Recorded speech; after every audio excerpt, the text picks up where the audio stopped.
ora pelo pregador. Glória a Deus. Para a música aí, de vez em quando a gente está adorando junto lá na igreja. Glória a Deus.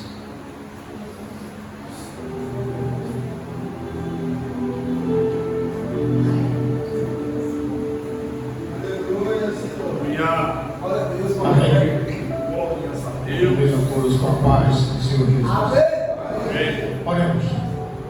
Senhor Deus e Pai, aqui está o teu externo, meu Deus, em geral, o porta-voz da tua palavra, Deus.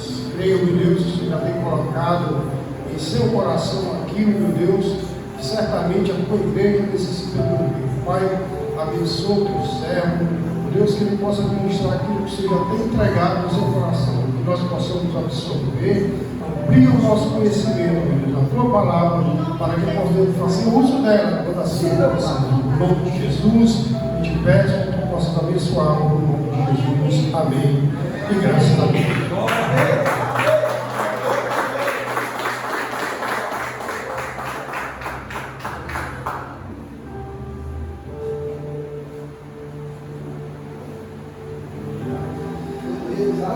Cumprimento a todos com a paz do Senhor. Amém. Pode sentar, fique à vontade. Amém. É muito bom estar aqui mais uma vez. E agora com a incumbência de transmitir a palavra de Deus para o povo de Deus. Certo? Recebi o convite aí do mesmo caminho. E a princípio seria no último domingo, mas a gente precisou inverter a data, né? Por conta de outros compromissos. Mas o importante é que estamos aqui para juntos cultuarmos a Deus e com certeza já recebemos bastante de Deus hoje e vamos continuar recebendo. Eu tinha preparado um texto, né? E quando eu estava ali, o irmão subiu e falou assim: vamos abrir em Atos. Eu pensei: opa, Atos, será que é o meu texto? Ele chegou perto, abriu, falou em Atos 8, né? Mas o texto que eu queria compartilhar com vocês é Atos 13, Atos capítulo 13, né? Pastor Romero tinha dito que hoje é culto de missões, é isso, né? Missões. Atos capítulo 13. Atos dos Apóstolos, capítulo 13.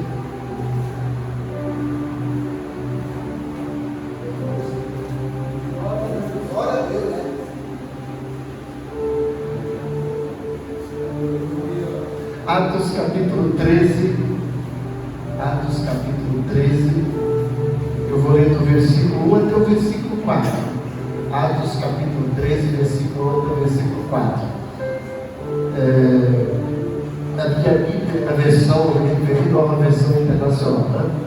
Mas Atos capítulo 13, versículos 1 a 4, diz o seguinte: na igreja de Antioquia havia profetas e mestres, Barnabé, Simeão, chamado Níger, Lúcio de Cirene, Manaém, que fora criado com Herodes, o tetrarca, e Saulo.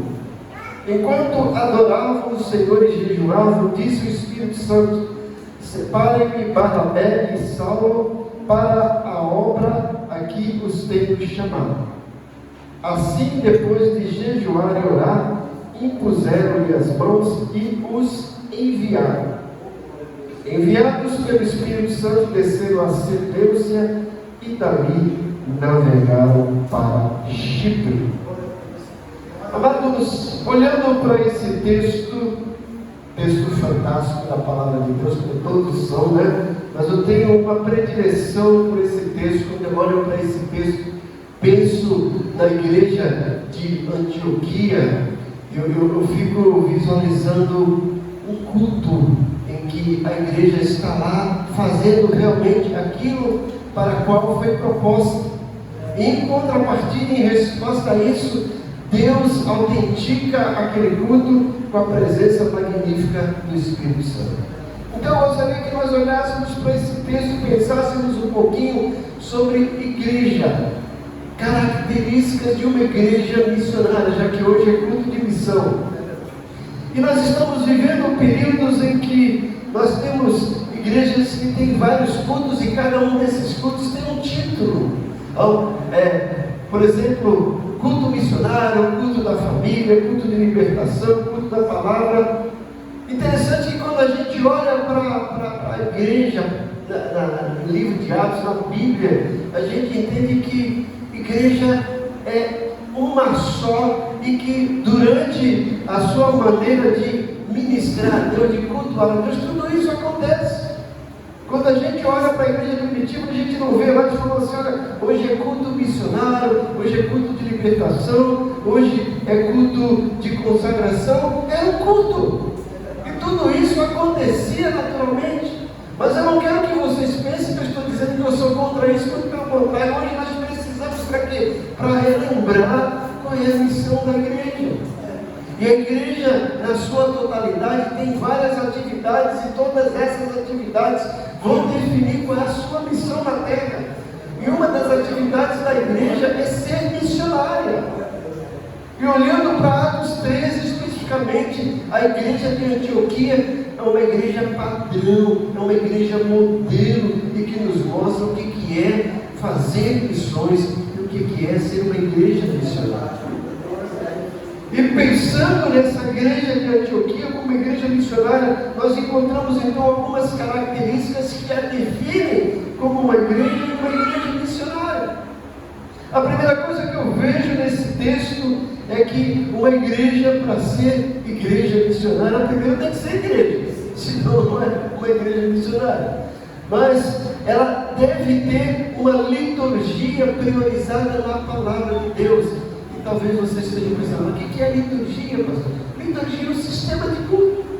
Como que a gente cultua? A forma da gente cultuar. Então, algumas igrejas a gente já sabe como funciona, né? O dirigente faz a abertura com oração, depois alguém canta a trezinha da harpa, vem alguém dar um testemunho, vem alguém dar uma saudação, vem as crianças cantar, vem o conjunto das mulheres. Outras igrejas já têm uma liturgia diferente, começa com o louvor congregacional e depois vai tendo as coisas que vão acontecendo. Então são formas de cultuar a Deus. Tudo isso é chamado de liturgia.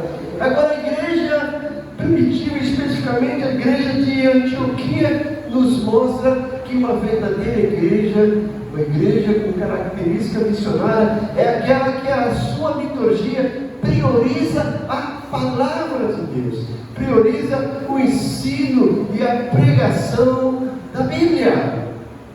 Quando a gente lê o versículo 1, o versículo 1 é fantástico, diz o seguinte: havia na igreja de Antioquia pastores e mestres.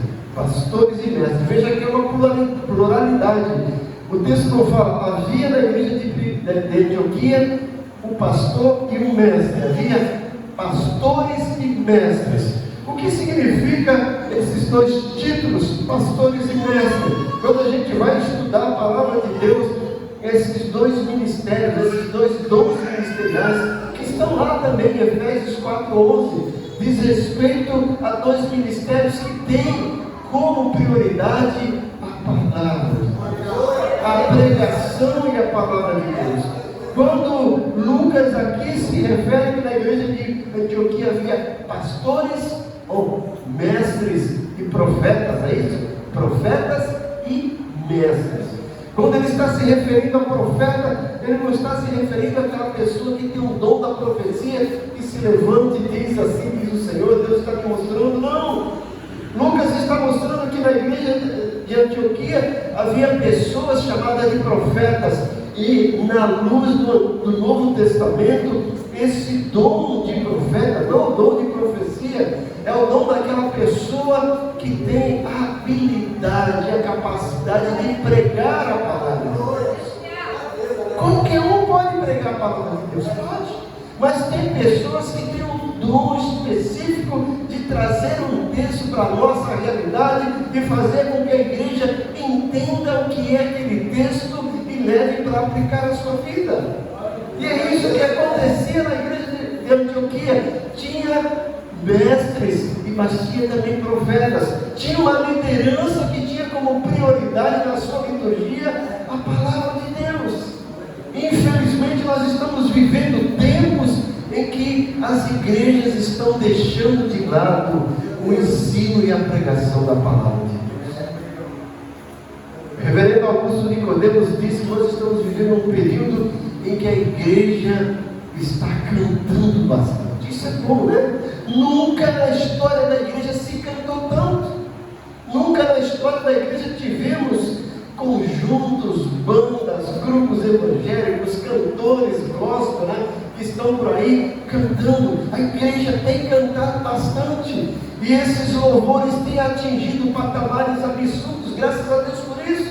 Os louvores estão chegando em todo lugar. Era difícil a gente ver na televisão um cantor gospel ir lá e se apresentar e cantar uma música. Hoje ele consegue fazer isso.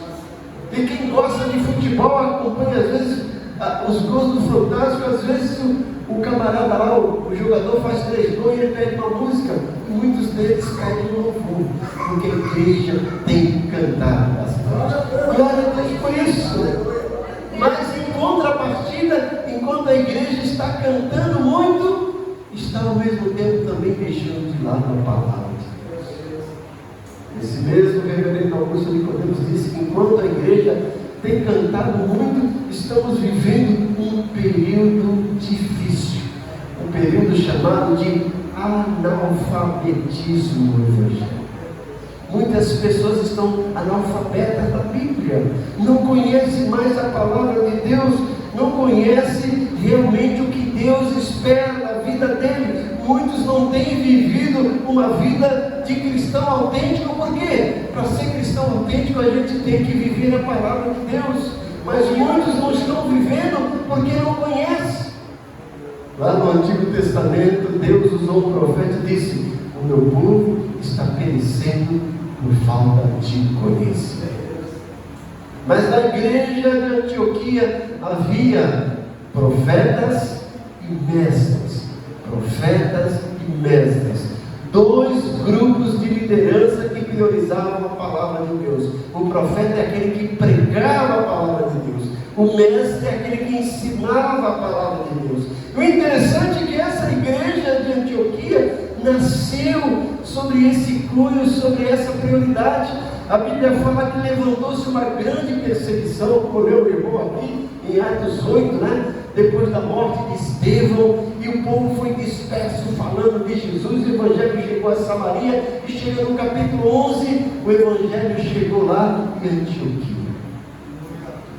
Filipe começou a pregar o evangelho chega em Antioquia, e muitas pessoas se converteram, e os apóstolos entenderam: olha, a gente precisa mandar alguém para lá, para que essas pessoas não se dispersem, para que essas pessoas fiquem firmes na fé. E aí mandaram Barnabé, e Barnabé vai lá e começa o grande trabalho. Quando Barnabé chega e começa aquele trabalho, ele olha assim: esse trabalho é muito grande, eu não posso fazer sozinho. E a Bíblia fala lá no capítulo 11, né, a partir do versículo 20, que ele volta, a partir do versículo 25, né, e vai procurar Paulo lá em Tarso, e encontra Paulo e leva Paulo até Antioquia, e fala que durante 1 ano eles fizeram o quê?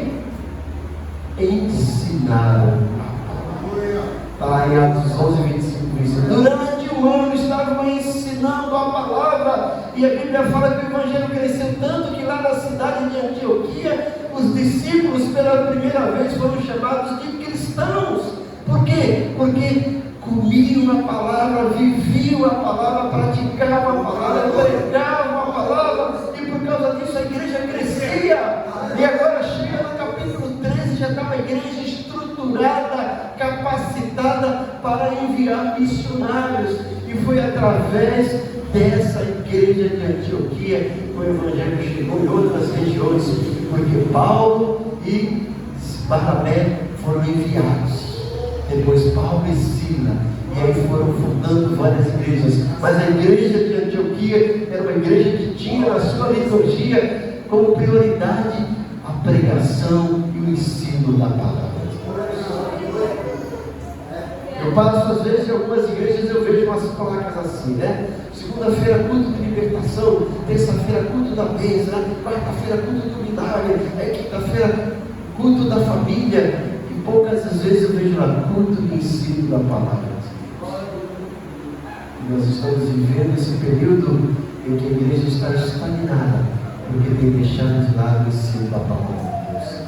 Se nós quisermos que a nossa igreja seja uma igreja missionária, precisamos investir no ensino da palavra de Deus. Como é que a gente vai enviar um missionário para pregar se esse missionário não foi lapidado, não foi transformado pela palavra de Deus? E a igreja precisa priorizar isso. Quando a gente lê Atos capítulo 6, a gente fica assim alegre, entusiasmado, porque a Bíblia fala que multiplicou-se o número de discípulos. Mas aí o que aconteceu? Houve murmuração, porque a igreja estava dando prioridade para a assistência das viúvas judias, mas esquecendo as outras viúvas. E as pessoas chegaram lá para os apóstolos e falaram assim: olha, está acontecendo isso. O que os apóstolos fizeram?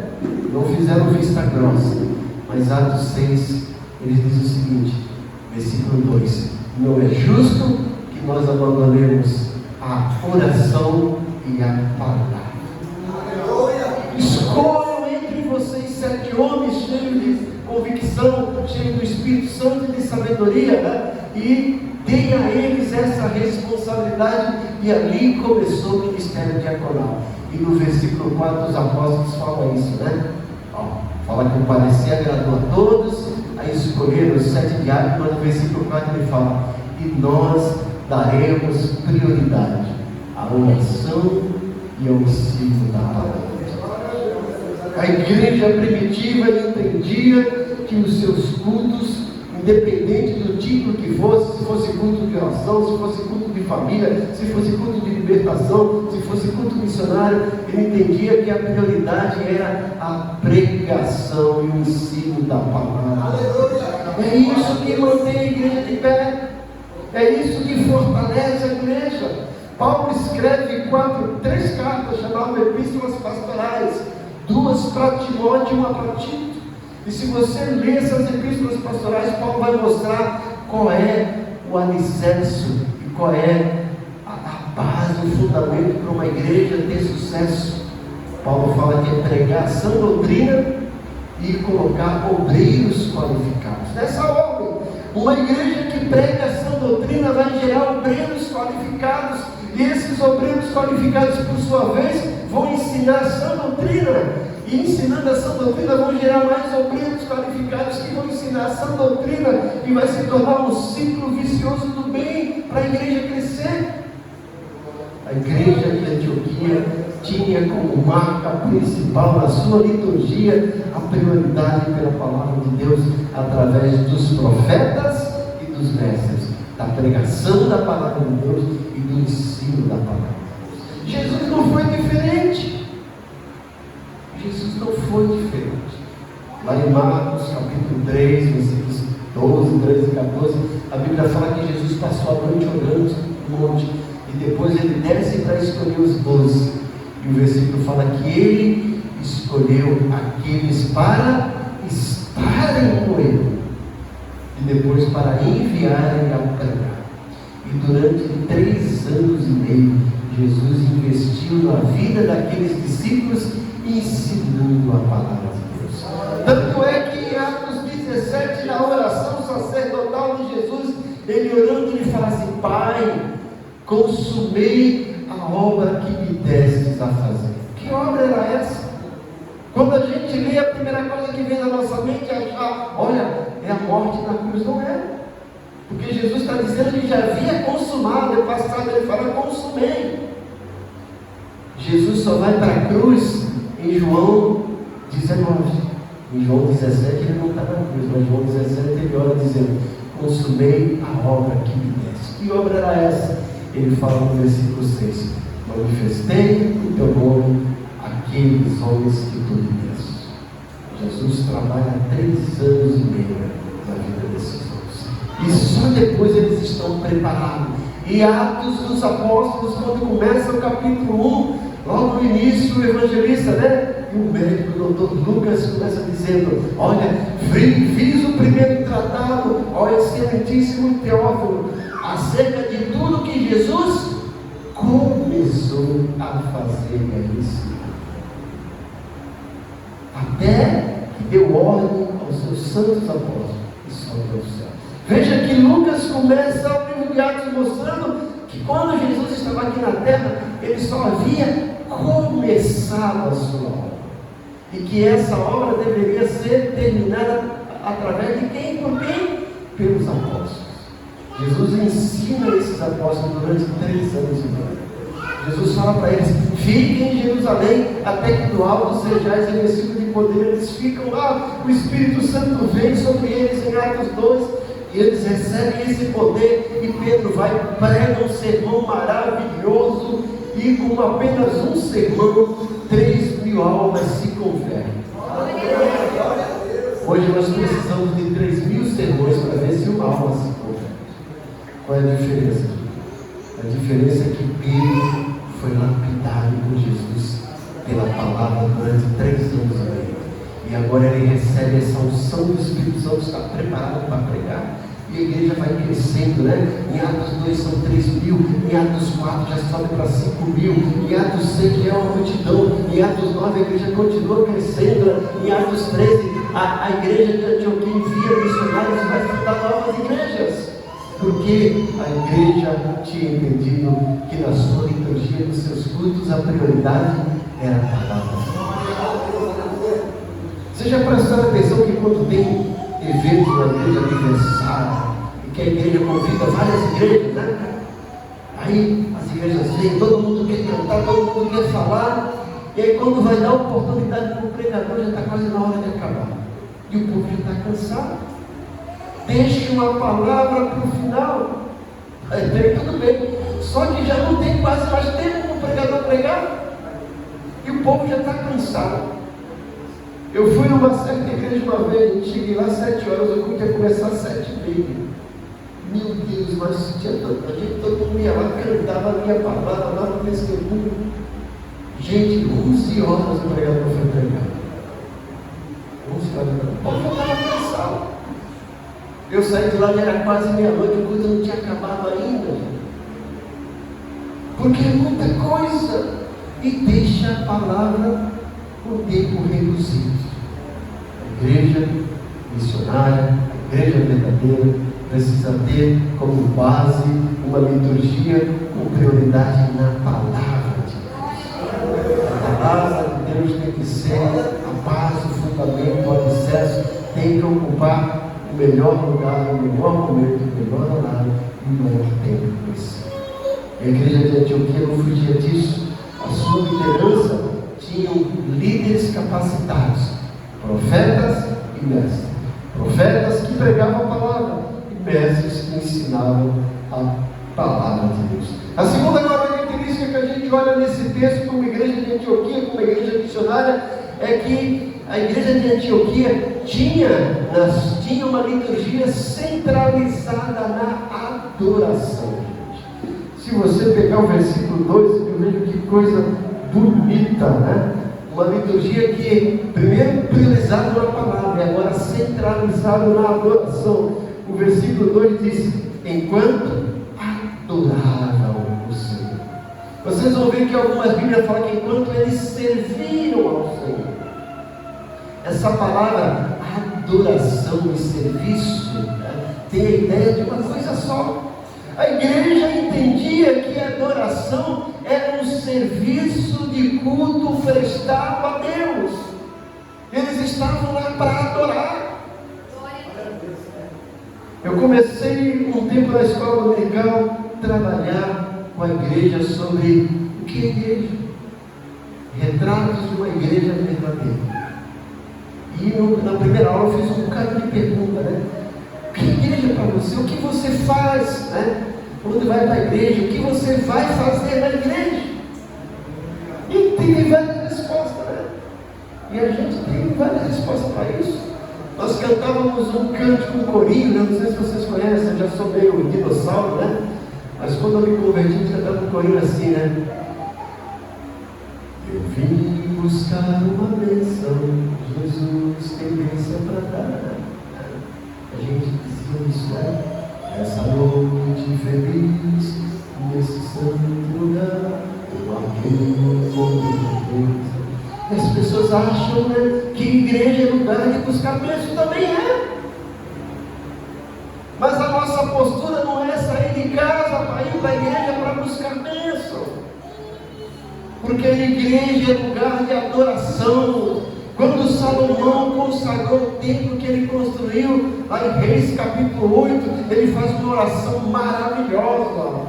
E se você perceber na oração, em nenhum lugar dessa oração, Salomão está dizendo assim: olha, Senhor, nós construímos esse templo para Ti, para vir aqui para buscar uma bênção. Senhor, nós construímos esse templo maravilhoso para Ti, para vir aqui para ser liberto. Senhor, nós construímos esse templo maravilhoso para Ti, para vir para cá para o Senhor curar as nossas enfermidades. Não! Salomão sabia que Deus tinha poder para isso e que Deus queria fazer isso. Mas ele disse: Senhor, nós construímos esse lugar para ser tua morada, para ser um lugar de adoração a Ti, Senhor. Igreja é um lugar de adoração a Deus. A gente tem que vir para cá para adorar a Deus, a nós. E a gente esquece disso até nos nossos cânticos, gente. Os verdadeiros louvores são aqueles em que Deus deve ser adorado. Mas muitas vezes nós queremos cânticos, que eu falo que são cânticos antropocêntricos, pensando em nós, esquecendo de Deus. Tudo tem o seu lugar, né? Você já viu alguns cânticos, né? Olha, Senhor, restitui, né? Eu quero de volta o que é meu. Olha, Senhor, olha, eu estou aqui e eu quero que a minha vitória tenha sabor de mel. Pensando no homem, mas Deus e Deus. Porque o verdadeiro louvor é aquele que atinge o céu. No capítulo 6 de Isaías, ele teve uma visão de Deus. E a Bíblia fala que ele ficou estarrecido. Ele viu e ouviu anjos voando e dizendo: Santo, Santo, Santo é o Senhor dos Exércitos. Os anjos estavam lá cantando, adorando a Deus, lançando a verdadeira adoração a Deus, que é o único digno de todo louvor, de toda adoração. Igreja é lugar de adoração. Nós estamos aqui para adorar o Cordeiro. Eu gosto dos salmos, gente. Se você pegar os salmos 120 em diante, alguns títulos, sei lá, falam cânticos dos degraus, ou cânticos de peregrinação, ou cânticos de roubagem. Que cânticos eram esses? Era um cântico que as pessoas saíam no dia de sábado, estavam se dirigindo para o templo para adorar a Deus, e eles iam numa espécie de procissão cantando aqueles cânticos, e eles subiam os degraus do templo, por isso que é cântico dos degraus, subindo, adorando.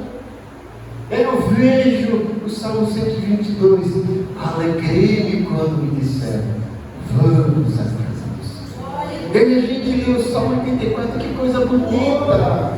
Quão amáveis são os teus tabernáculos, Senhor dos exércitos. A minha alma suspira e desfalece pelos teus átrios.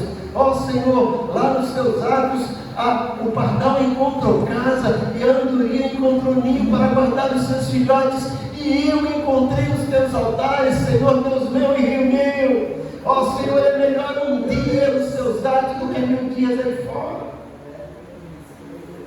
Porque igreja é o lugar onde a gente se reúne para adorar. Olha que coisa bonita, fala que eles estavam adorando a Deus. Eles estavam adorando a Deus.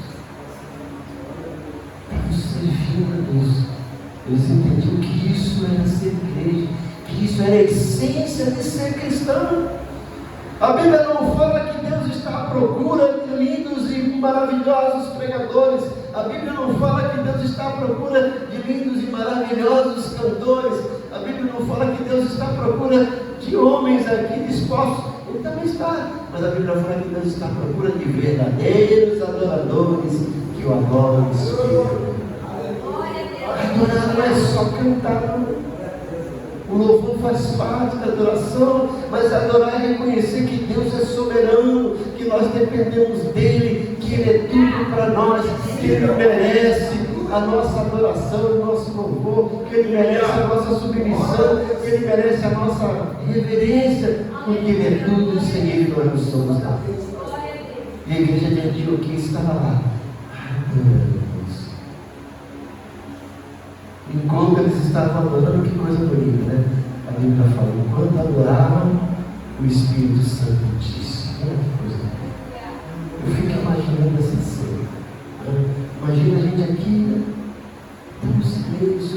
cantando ali, a gente escuta uma voz, que é do Espírito Santo. Eu sou tanto quanto cético para isso, mas eu procuro, daqui a pouco eu vou falar a respeito disso também, ter os meus ouvidos abertos para o que o Espírito Santo diz. Isso acontece enquanto a gente está orando. A Bíblia fala que Deus habita no meio dos homens. Quando a gente lê em Efésios, na realidade Gálatas, capítulo 4, depois Efésios também no capítulo 6, vai falar sobre uma vida cheia do Espírito. Paulo fala isso em Efésios, fala isso em Gálatas, fala isso em Colossenses. Ele mostra que o crente cheio do Espírito é aquele que tem adoração no estilo de vida, louvando ao Senhor com hinos, salmos e cânticos espirituais, adorando o Senhor em todo o tempo. Coisa bonita. E a igreja que está adorando. Então, uma igreja missionária é aquela que tem a sua liturgia priorizada na palavra de Deus. Igreja missionária é aquela que tem a sua liturgia centralizada na adoração. Em terceiro lugar, uma igreja missionária é uma igreja que tem a sua liturgia aberta para a direção do Espírito Santo. É uma igreja que faz o que tem que fazer, mas está sempre em sintonia, está aberta. Porque aqui o texto, versículo 2 e 3 diz: enquanto adoravam o Senhor e jejuavam, disse o Espírito Santo: separe-me Barnabé e Saulo para a obra os que tenho chamado. E aí eles dizem: assim, depois de orar e jejuar, oraram, impuseram as mãos e os enviaram. E eles foram enviados pelo Espírito Santo. Olha que coisa maravilhosa. Eles estavam adorando, estavam fazendo aquilo que eles haviam aprendido, mas estavam com os ouvidos abertos para a voz do Espírito Santo. Aleluia! E a gente encontra na Bíblia várias vezes, Jesus falou isso também, mas em Apocalipse especificamente, a Bíblia fala: quem tem ouvidos para ouvir, ouça o que o Espírito diz às igrejas. E a igreja que tem como prioridade o ensino da palavra de Deus, que tem como centro a adoração, mantém os seus ouvidos abertos para a direção do Espírito Santo. A igreja entende que tem que fazer algo, que não precisa esperar para Deus mandar, porque Deus já mandou, mas sabe também que a qualquer momento o Espírito Santo pode direcionar.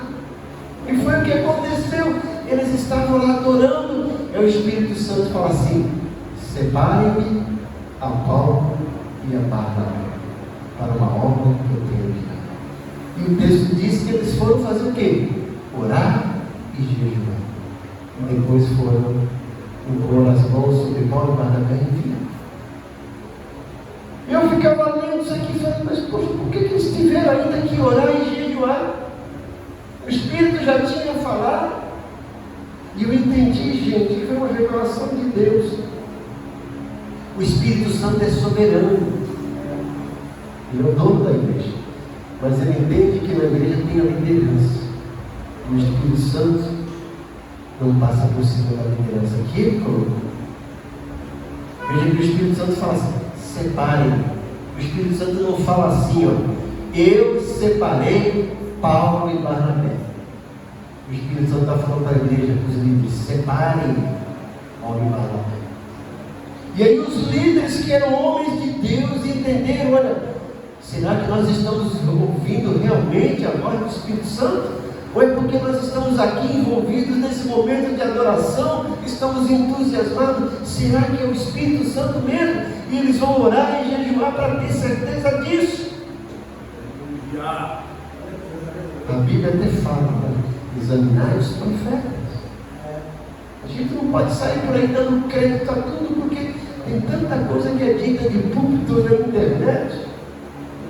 A gente tem que ter certeza que é o Espírito Santo de Deus, e não chegar assim: fala Deus, né? Às vezes o cara está falando um bocado de besteira, mas fala Deus. Lembra quando o Herodes estava falando e o povo: é a voz de Deus e não do... O que aconteceu foi comigo pelo bicho, porque não era a voz de Deus. E a igreja que entendeu foi orar. A igreja jejum. Aí entenderam e foram lá, colocaram a mão e buscaram. Que se vocês perceberem, fala que eles enviaram. Presta atenção, gente, como Lucas é maravilhoso nesse texto aqui, ó. Versículo 3, ó. Assim, depois de orar e jejuar, impuseram a mão e os enviaram. Quem foi que enviou? A igreja. É isso? Agora, o que diz o versículo 4? Enviados pelo Espírito. Foi a igreja ou foi o Espírito? A igreja enviou, orientada pelo Espírito Santo. É o Espírito Santo que separa e envia, mas o Espírito Santo sabe que existe uma liderança que foi colocada por ele. Porque Paulo, quando chega em Troade, se você ler Atos capítulo 20, fala que Paulo chega em Troade e manda chamar os líderes da igreja de Éfeso e está se despedindo. Aí quando chega no versículo 28, ele fala de uma preciosidade. Paulo fala assim: olha, cuidai de vós e do rebanho de Deus, pelo qual o Espírito Santo vos constituiu bispo. Paulo está dizendo: vocês foram chamados pelo Espírito Santo para serem líderes da igreja de Deus que foi comprada pelo seu sangue. E a igreja de Antioquia entende isso. E a igreja até podia falar: mas Senhor, Paulo e Barnabé são dois líderes aqui de ponta, vai desfalcar a igreja. Mas não é isso, eles entendem que a obra da igreja não é uma só obra de ficar enclausurada nas quatro paredes. Ele entende que a missão da igreja é fazer missões. E para fazer missões tem que ir da porta para fora. Eu falo que o crente foi chamado do mundo para vir para dentro da igreja. Dentro da igreja, Deus, através da palavra do Espírito Santo, trabalha dentro dele. E agora, que ele vai trabalhar, ele é enviado para fora da igreja para falar de Jesus, para mostrar de Jesus. Aleluia! Porque aqui na igreja é fácil ser crente, gente. Vai para fora. Você vai evangelizar aqui se todos são crentes, é lá que a gente evangeliza, é lá que a gente fala de Jesus. E a igreja aqui entendeu isso, né? E olha, o filho Paulo Barnabé. O Espírito Santo é quem dirige a igreja.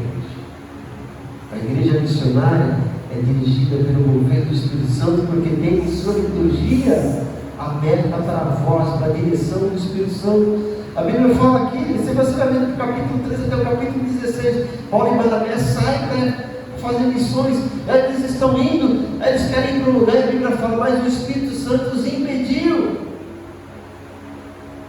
E eles com aquele jeito entendem, a gente quer ir para lá, a Bíblia fala, o Espírito Santo os impediu. Aí chega no versículo 16, eles querem ir para um lugar, o Espírito Santo impede. E depois Paulo tem uma visão, que ele teve o sonho de um varão dizendo assim: passa a Macedônia e ajuda-nos. E Paulo entendeu que aquilo foi uma direção do Espírito Santo. E depois, guiados pelo Espírito, eles vão. Se você pegar aqui Atos 13, é o Espírito Santo que está guiando Paulo para. Lá no capítulo 16 é o Espírito Santo que está guiando, orientando Paulo e Silas. Eles chegam até Filipos, né? Alcançam Lídia, que se converte, liberta aquela menina que tinha espírito maligno, que se converte e converte o carcereiro de Filipos, que batiza dentro da casa dele e nasce uma igreja de Filipos, porque eles estão sob a direção do Espírito Santo. Gente, a verdadeira igreja é uma igreja missionária. E como igreja, ela precisa entender que a sua liturgia, os seus cultos, as suas atividades, tem que ter como prioridade a palavra de Deus. Profetas e mestres que ensinam, que pregam a palavra de Deus. Mas a igreja também tem que entender que a sua liturgia precisa estar centralizada na adoração. A gente vem aqui para adorar. Lembra daquela música? Vim para adorar-te, né?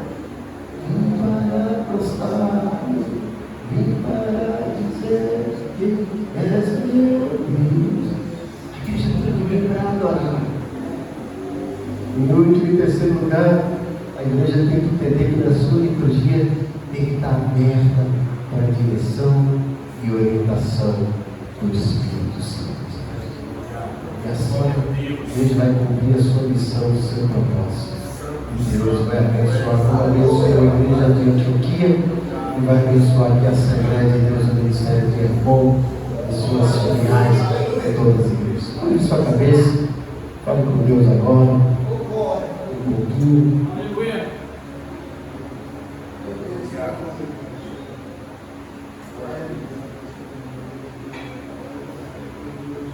Ó Deus, nós somos gratos pela Tua palavra, que é viva, que é eficaz, que não volta atrás, que nos lava, que nos purifica, que nos salva, que nos regenera, que nos santifica.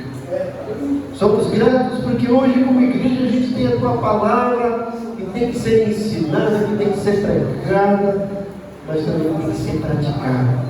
Que nessa noite o Teu Santo Espírito, que teve liberdade dentro deste culto, continue falando aos nossos corações, e que a gente tenha essas marcas de igreja missionária na nossa vida como cristão e como igreja. Que o Senhor nos dê sede do conhecimento da Tua palavra. Que o Senhor nos ensine a sermos verdadeiros adoradores, e que o Senhor nos ensine, nos capacite a ter os nossos ouvidos, nossas mentes e corações abertos para a direção do Teu Santo Espírito e para fazer a Tua vontade. Pois oramos agradecidos em nome de Jesus. Amém.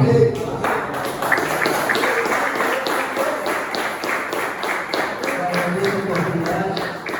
Quero dizer para vocês que eu tenho um canal lá no YouTube que eu posto mensagens, devocionais todos os dias da devocionais. Se você quiser me seguir lá, José Carlos Carvalho, você vai receber uma porção da palavra de Deus todo dia de manhã. Deus abençoe grandemente. Obrigado pela oportunidade.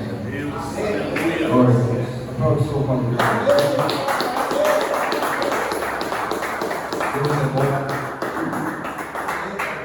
Deus é bom.